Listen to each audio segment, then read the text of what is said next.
नर्मदे हर।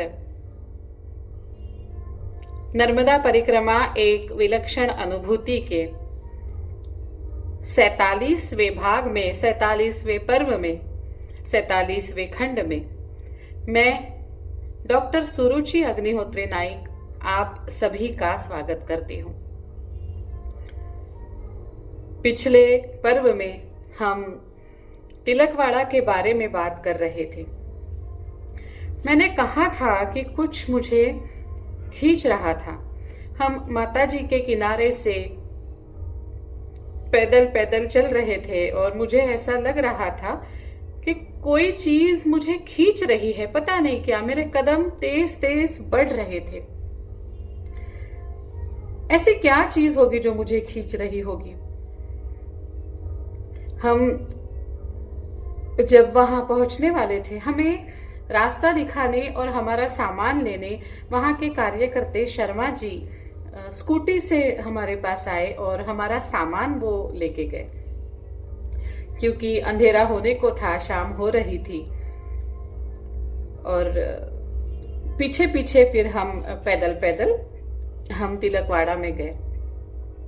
वासुदेव कुटीर ये आश्रम का नाम है। हम जब तक गए थे तब तक मंदिर बंद हो चुका था, तो आज तो हमें दर्शन नहीं मिलने वाले थे। यहाँ के जो महंत थे विष्णुगिरी महाराज जी, वो तब तिलकवाड़ा में नहीं थे और वो 3 दिन बाद आने वाले थे। मैं, मंदार, वंदना ताई और बाबा, हमने चारों ने तय किया कि हम 3 दिन यहाँ रुकेंगे। बहुत ही सुंदर स्थान है तिलकवाड़ा। आश्रम के सामने एक खुला सा मैदान है और मैदान से नीचे मैया जी बहते हुए दिखती है। बड़ा ही रमणीय स्थान है। आश्रम के बाजू में हनुमान जी का एक बहुत पुराना मंदिर है। हम पहुंचे तब तक जो आश्रम का मंदिर था वो बंद हो चुका था। जब मैं चल रही थी तब मुझे प्रतापे महाराज जी की याद आ रही थी और तभी चलते चलते तिलकवाड़ा पहुंचने से पहले मैंने बाबा को कहा था, पता नहीं आज मोठे महाराज जी की याद आ रही है, प्रतापे महाराज जी की याद आ रही है। भालोद में जो मोठे महाराज जी की जो सजीव प्रतिमा मैंने देखी थी, मुझे रह रहे के उसकी याद आ रही थी। हम जो आश्रम में तिलकवाड़ा में गए थे वो भी वासुदेव कुटीर ही था। हमारा भोजन प्रसादी चाय नाश्ता होने के बाद उस रात हमने विश्राम किया और सुबह जल्दी उठकर नहा धोकर पहले मंदिर के पास मैं और बाबा गए। मंदार नीचे मैया जी को देखने गया था और वंदना ताई अपनी पूजा पाठ में व्यस्त थी। जब हम मंदिर गए तब वहां पे भी मोठे स्वामी महाराज जी की बहुत ही विलोभनीय प्रतिमा, विलोभनीय मूर्ति, विग्रह था। और मैंने बाबा को कहा, देखो बाबा, मैंने कहा था ना मुझे कुछ खींच रहा है। और मैं वहां पे बैठी रही। करीब 15-20 मिनट होने के बाद मैंने फिर से कहा, बाबा, मुझे शायद मोठे महाराज जी ही खींच रहे थे। तो बाबा ने कहा, अब तुम रोने वाली हो। मैंने कहा, मैं रोने वाली हूं? बाबा ने कहा, हाँ, अब तुम रोने वाली हो बेटा। जो चीज मैं तुम्हें दिखाने वाला हूं, जो चीज तुम्हें यहां पे खींच रही थी, मोठे महाराज की प्रतिमा तो शायद थी ही, लेकिन एक और ऐसी चीज थी कि जो तुम्हें यहां खींच रही थी। और इस वक्त तुम ऐसी जगह पे बैठी हो जो बहुत बहुत महत्वपूर्ण है। मैं सोचने लगी कि ऐसा क्या तिलकवाड़ा में है जो इतना महत्वपूर्ण है और मुझे पता नहीं। क्योंकि पहले बातें होती है कि वहां जाओ ये है, वहां जाओ वो है, तो मेरी नजर से कुछ छूट तो नहीं गया। तो मैंने बाबा से पूछा, कुछ ऐतिहासिक बात है क्या? उन्होंने कहा, ऐतिहासिक वगैरह नहीं, ये तुम्हारे लिए बहुत महत्वपूर्ण है। मेरे लिए महत्वपूर्ण है? ऐसी क्या बात हो सकती है? बाबा ने मुझे बोला, उठ के खड़ी हो जाओ। मैं खड़ी हो गई। बाबा ने मुझे घुमाया और ठीक मेरे पीछे जो दीवार थी उस तरफ बाबा ने उंगली दिखाई और मैं रोने लग गई। मेरे सामने वासुदेवानंद सरस्वती महाराज जी की बड़ी विलोभनीय प्रतिमा थी। मैं बिल्कुल मंदिर के बीचों बीच में बैठी हुई थी और मेरे ठीक पीछे, बिल्कुल पीछे, मेरे गुरु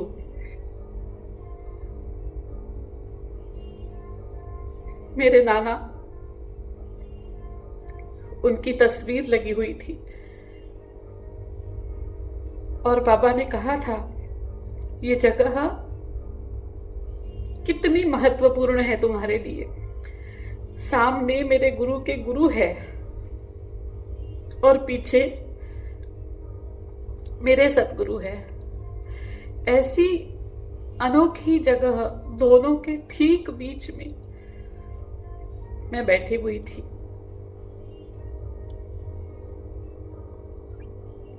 कितनी भाग्यवान हूं मैं।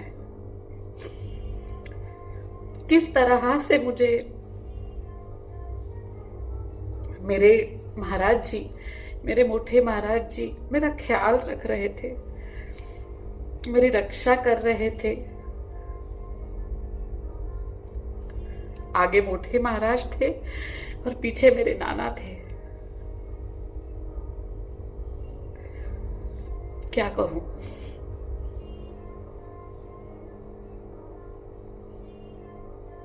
मैं निशब्द सी रोती रही।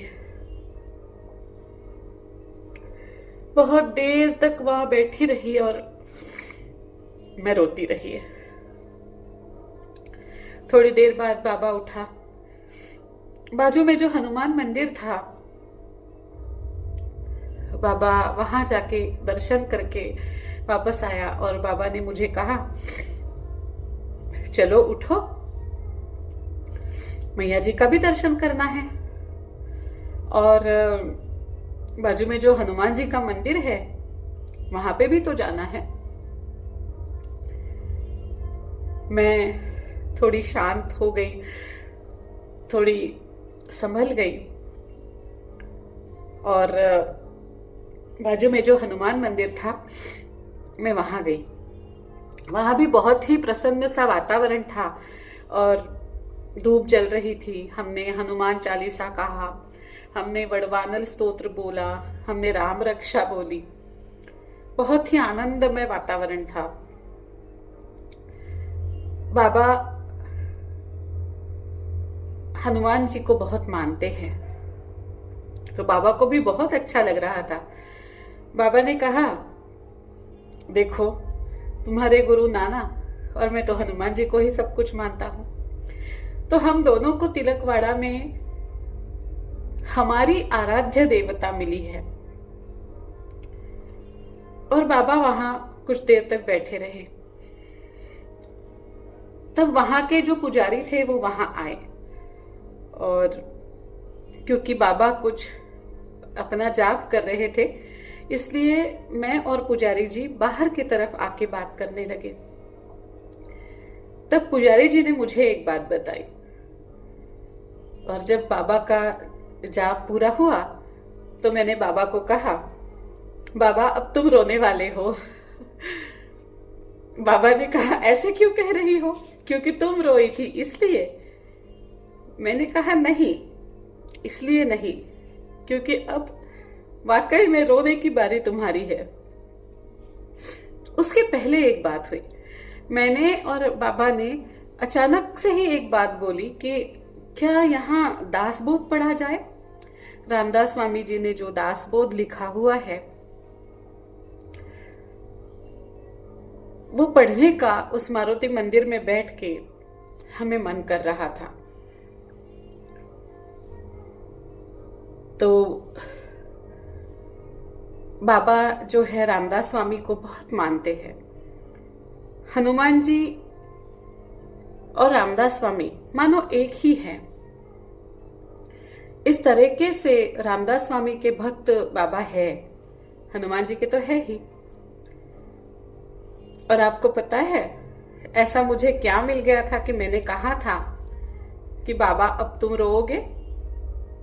जब मैं पुजारी जी से बात कर रही थी तो उन्होंने मुझे बताया कि ये मंदिर बहुत प्राचीन मंदिर है और इसकी स्थापना जो है वो साक्षात रामदास स्वामी महाराज जी ने अपने हाथों से की है। अब जब मैंने बाबा को ये बात बताई तब बाबा रोने लगे। मैया कितनी अलग है, मैया कितना ख्याल रखती है। एक ही अनुभव हम दोनों को एक ही स्थान पे लेकिन अपने अपने गुरु के सानिध्य में कैसे दिया मैया ने। मुझे मेरे नाना से, मेरे मोठे महाराज से इस तरह मिलवाया कि मुझे मेरी सुरक्षितता, मुझ पर होने वाली कृपा, उनका आशीर्वाद सब कुछ मिल रहा है, ये यकीन दिलाया। कहीं ना कहीं उन्होंने बताया कि चल हम हैं तेरे साथ। और उसी तरह बाबा को भी रामदास स्वामी जी ने अपने हाथों से जिस मंदिर की स्थापना की थी उस मंदिर में जाप करने का, हनुमान चालीसा पठन करने का अवसर दिया। दासबोध पढ़ने की इच्छा जागृत की गई। ये सब मैया ही कर सकती है, बाकी कोई नहीं कर सकता।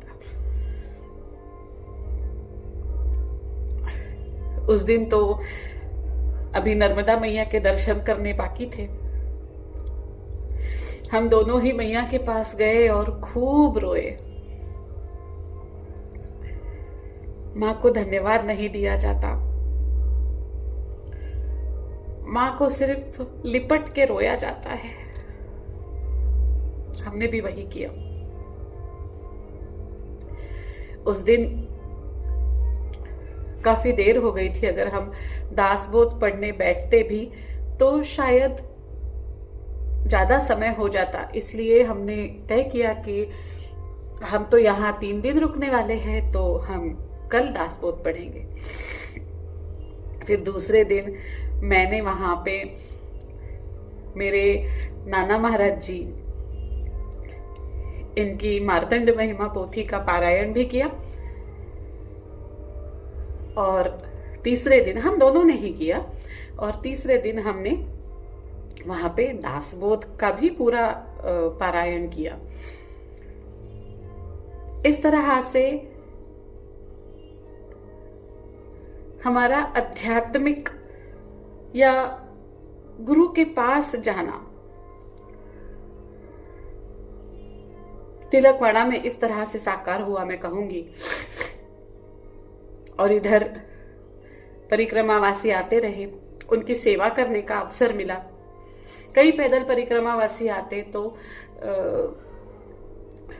जो थोड़ा ज्ञान मेरे हाथों में मैया ने दिया हुआ है, जो मैया ने सिखाया है, पढ़ाया है, मैंने एक्यूप्रेशर, मैंने नेचुरोपैथी में सीखी हुई हूँ नेचुरोपैथी, और मैं नेचुरोपैथी की एक्सपर्ट भी हूँ, एक्यूप्रेशर की एक्सपर्ट भी हूँ। तो इन 3 दिनों में मुझे परिक्रमा वासियों के पैर दबाने का, उनको एक्यूप्रेशर पॉइंट देकर उनके दर्द को कम करने का भी अवसर मिला। साथ ही साथ शाम के समय, रात के समय भजन, तबला, गीत गान, चटपटा सा खाना, आइसक्रीम। शर्मा जी ने बिल्कुल अपने घर जैसा हम सभी को ध्यान रखा हमारा। 3 दिन हमें लगा ही नहीं कि ये कहीं पराई जगह पे हम हैं। शर्मा जी ने तो कह दिया कि सुरक्षिताई आप किचन संभालो। फिर परिक्रमावासी आते, हम साथ मिलके सब सब्जी काटते, कोई रोटी बना रहा है, कोई सब्जी काट रहा है, साथ साथ में नर्मदे हर का जाप भी चल रहा है। बहुत ही आनंदमयी, उत्साहमयी वातावरण तिलकवाड़ा में हमें मिला। तिलकवाड़ा से आगे महत्वपूर्ण स्थान आता है गरुड़ेश्वर। गरुड़ेश्वर मोठे महाराज जी ने जहां समाधि ली है वो स्थान। मतलब फिर से मैं मोठे महाराज की तरफ ही जा रही थी, और जाहिर सी बात है, जहां मेरे गुरु के गुरु है वहां मेरे गुरु को तो होना ही है, और जहां मेरे गुरु है वहां तो मुझे जाना ही है। गरुड़ेश्वर में एक और चीज मेरा इंतजार कर रही थी, लेकिन इस बार मुझे पता था कि गरुड़ेश्वर में मुझे कुछ खास मिलने वाला है। हम गरुड़ेश्वर पहुंचे। हमारी विष्णुगिरी महाराज जी से तब मुलाकात नहीं हो पाई, क्योंकि उनको आने में और 2 दिन का समय लगने वाला था। 3 दिन हम रुक चुके थे, और परिक्रमा के नियमों में 3 दिन से ज्यादा एक जगह रुकना नहीं होता है। तो इसलिए मैं और बाबा हम आगे निकले। वंदना ताई को किस कारणवश रुकना पड़ा, मंदार भी ताई के साथ रुक गया। हम गरुड़ेश्वर पहुंचे तो वहां बहुत सारे परिक्रमावासी थे। रहने के हॉल जो था रहने का, वो पूरी तरह से पैक हो गया था। अब हमें रूम करके ही रहना पड़ने वाला था। मैं वहां के ऑफिस में गई और हमने कहा हम परिक्रमावासी है, लेकिन हॉल में तो जगह बिल्कुल नहीं है, तो हम रूम में रहना चाहते हैं। तो वहां के जो कार्य करते थे उन्होंने कहा 150 रुपए लगेंगे 1 दिन के। मैंने कहा ठीक है,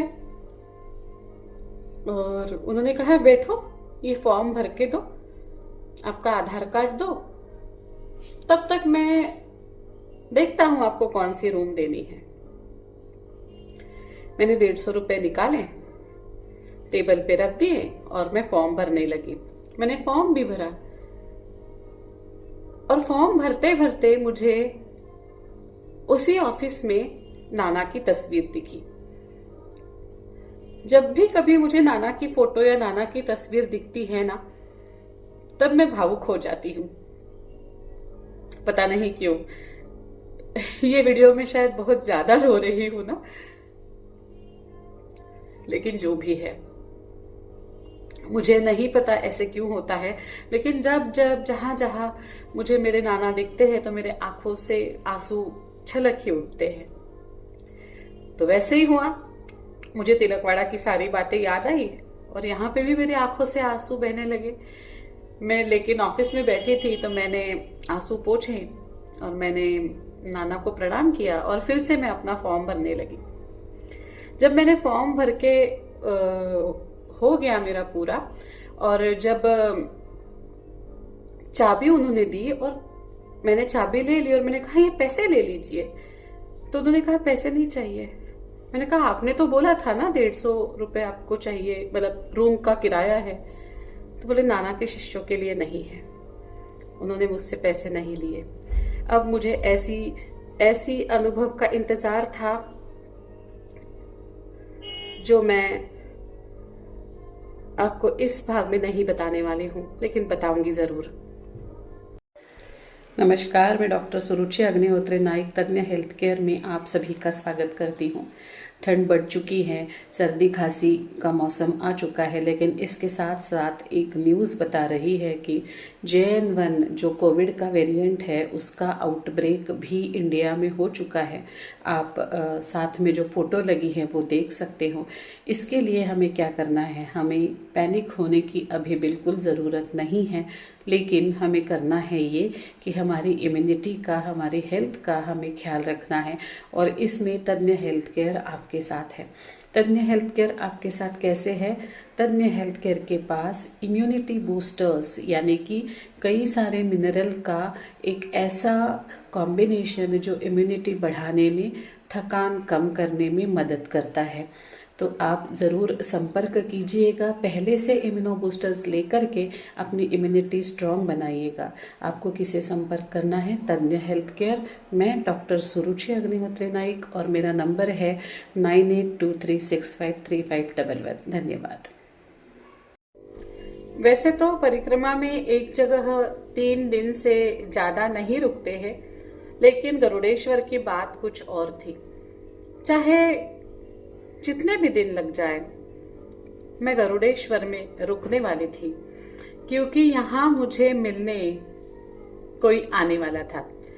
अगर आपने पिछले जो खंड है, पिछले जो पर्व है, ये अगर आपने ध्यान से सुने हैं तो आप बता सकते हैं कि मुझे गरुड़ेश्वर में कौन मिलने आने वाला था।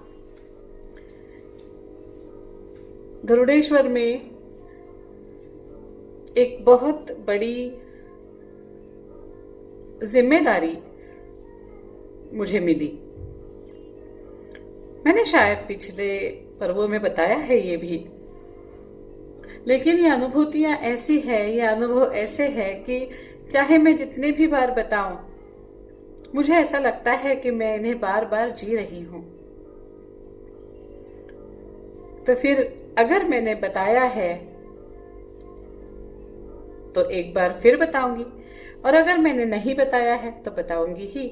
लेकिन इस बार आपके लिए एक सवाल लेकर आई हूं। क्या गरुड़ेश्वर में मुझे कौन मिलने वाला था, ये मैंने पिछले खंड में बताया है या नहीं है? इसका जवाब आप मुझे देंगे, तब जाके मैं अगले खंड में सोचूंगी कि ये किस्सा थोड़ा शॉर्ट में बताना है या जैसा हुआ बिल्कुल वैसा लंबा बताना है या स्किप कर देना है। जैसे आप बोलो। अब ये वीडियो ज्यादा बड़ा ना हो जाए, इसलिए यहां रुकना पड़ेगा, लेकिन हमेशा की तरह आपसे निवेदन करूंगी कि माता जी का ये प्रसाद आप अपने आप्त मित्रों तक, अपने सारे व्हाट्सएप ग्रुप्स पर लोगों तक जरूर पहुंचाएं, ताकि जिस तरह से मैं सुख का, आनंद का अनुभव करती हूँ, जिस तरह से आप सुख का, आनंद का अनुभव करते हो, उसी तरह से सारा विश्व भी सुख का, आनंद का अनुभव करे। इसलिए आपको इस चैनल को लाइक करना है, शेयर करना है, सब्सक्राइब करना है और थोड़ा सा इंतजार करना है अगले पर्व का। हाँ, सवाल का जवाब देना मत भूलिएगा, ठीक है? तो अगले पर्व में मिलते हैं। तब तक के लिए नर्मदे हर, नर्मदे हर, नर्मदे हर।